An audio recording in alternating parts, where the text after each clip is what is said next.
भारत और पाकिस्तान की दुश्मनी अब चरम पर है। भारत ने पहलगाम अटैक का बदला ले लिया है। जब सभी सो रहे थे तब भारत पाकिस्तान में बमबारी कर रहा था। भारत ने एयर स्ट्राइक कर पाकिस्तान में जैश और लश्कर के आतंकियों की लाशें बिछा दी हैं। 7 मई की रात में करीब 1 बजे से 25 मिनट तक भारत ने पाकिस्तान में आतंकी ठिकानों पर हमला किया। पाकिस्तान के 9 आतंकी ठिकानों को तबाह किया। इस ऑपरेशन को नाम दिया गया ऑपरेशन सिंदूर। इसमें 70 से अधिक आतंकी मारे गए। भारत ने पहलगाम अटैक के 15 दिन बाद यानी 16वें दिन ही आतंकियों का सफाया कर बदला ले लिया है। भारत के सेक्शन से आतंकी मसूद अजहर और हाफिज सईद को तगड़ी चोट लगी है। भारत के अटैक में आतंकी मसूद अजहर के ही परिवार के 14 लोगों की मौत हुई है।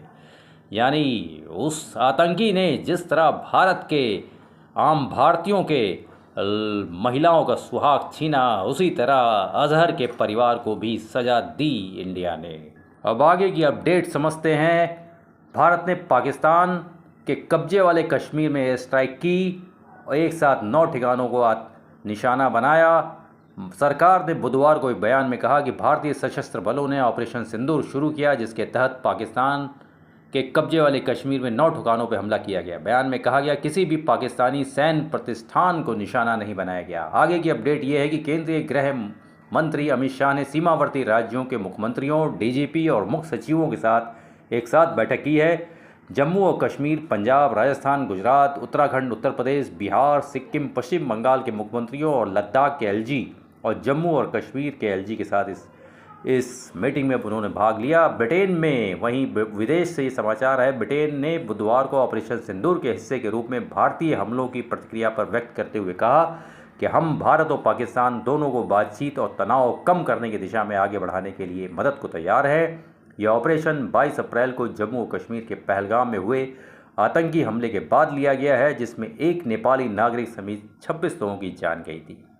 आगे की अपडेट यह है कि कुछ एयरलाइंस ने उत्तरी भारत के हिस्सों के लिए हवाई यात्रा रोक दी है और हवाई अड्डे बंद पड़े हैं, क्योंकि भारत ने बुधवार ही सुबह ऑपरेशन सिंदूर के तहत पाकिस्तान के आतंकवादी शिविरों पर हमला किया था। पाकिस्तान और पीओके में आतंकी ठिकानों पर मिसाइल हमलों के बाद 200 से अधिक उड़ानें रद्द हुई हैं। Air India, IndiGo, SpiceJet, Air India Express, Akasa airlines जैसी कई विदेशी कैरियर्स ने हवाई क्षेत्रों प्रतिबंधों के कारण कई सेवाओं को निलंबित कर दिया है। एक सूत्र ने कहा कि राष्ट्रीय राजधानी दिल्ली में कम से कम 35 उड़ानें रद्द कर दी गई हैं, जिसमें 12 बजे से आने और जाने वाली उड़ानें शामिल हैं। उन्होंने कहा कि 23 घरेलू प्रस्थान और 8 आगमन भी रद्द किए गए। पीटीआई द्वारा जो जानकारी मिली है उसमें यह है कि देश के उत्तरी और पश्चिमी भागों में कम से कम 18 हवाई अड्डों को अस्थायी रूप से बंद किया है। इसके अलावा 4 अंतर्राष्ट्रीय प्रस्थान रद्द कर दिए हैं। आगे की खबर यह है कि आज सुबह यानी बीती रात 1:05 से 1:30 बजे के बीच केवल 25 मिनट में ये ऑपरेशन किया गया। इसमें लश्कर तैयबा, जैश ए मोहम्मद और हिजबुल मुजाहिदीन के मुख्य ठिकानों को निशाना बनाया गया। इस ऑपरेशन की जानकारी आज दोपहर राष्ट्रीय राजधानी में एक प्रेस कॉन्फ्रेंस में दी गई। विदेश सचिव विक्रम मिस्री, कर्नल सोफिया कुरैशी और विंग कमांडर व्योमिका सिंह ने देश को संबोधित किया। कर्नल सोफिया कुरैशी ने निशाना बनाए गए ठिकानों के बारे में विस्तार से बताया और उनके विनाश के दृश्य के प्रमाण भी दिखाए। वहीं कतर के विदेश मंत्रालय का कहना है कि हम चाहते हैं कि इस संकट का समाधान राजनयिक तरीकों से हो। कतर भारत और पाकिस्तान के बीच लगातार बढ़ रहे तनाव को लेकर गहरी चिंता व्यक्त कर रहा है।